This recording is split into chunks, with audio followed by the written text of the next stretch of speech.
ایک دفعہ کا ذکر ہے کہ ایک چھوٹے سے گاؤں میں سلیم نامی ایک دیندار لکڑہارا رہتا تھا۔ وہ روز جنگل سے لکڑیاں کاٹ کر لاتا اور شہر میں بیچ کر اپنا اور اپنے خاندان کا پیٹ پالتا۔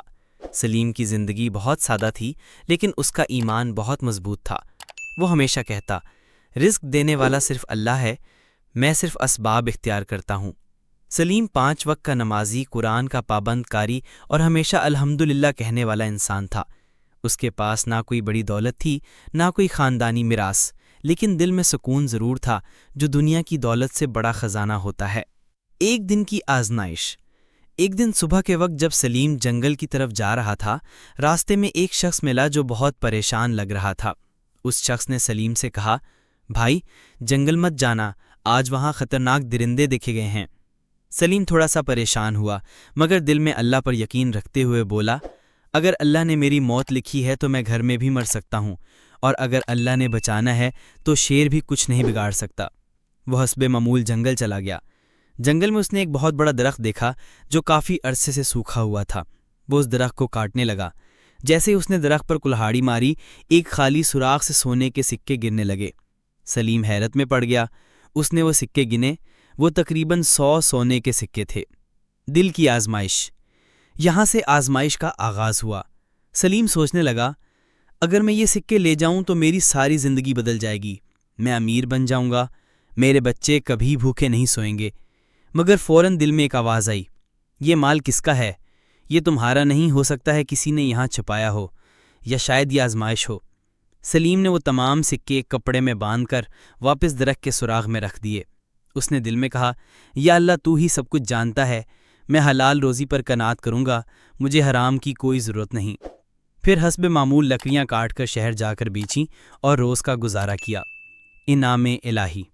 کچھ دن بعد شہر کے قاضی کی عدالت میں اعلان ہوا کہ ایک بزرگ تاجر نے مرتے وقت سونے کے سکے جنگل کے ایک مخصوص درخت میں چھپائے تھے، تاکہ دیکھے کہ کون دیانتدار ہے۔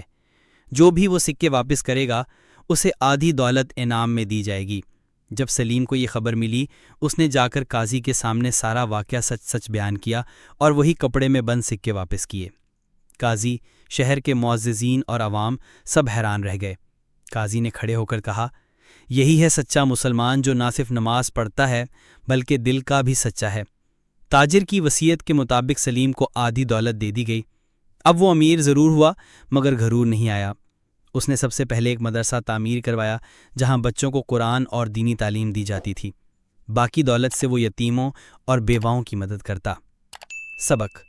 یہ کہانی ہمیں چند بڑے اسلامی اصول سکھاتی ہے۔ توکل علی اللہ۔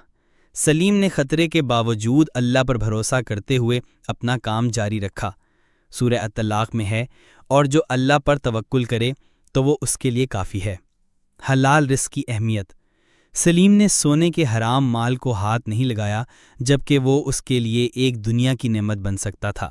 نبی اکرم صلی اللہ علیہ وسلم نے فرمایا، جو شخص ایک لقمہ حلال کماتا ہے، وہ اس کے لیے 70 حجوں سے بہتر ہے۔ نیت کی خالصی۔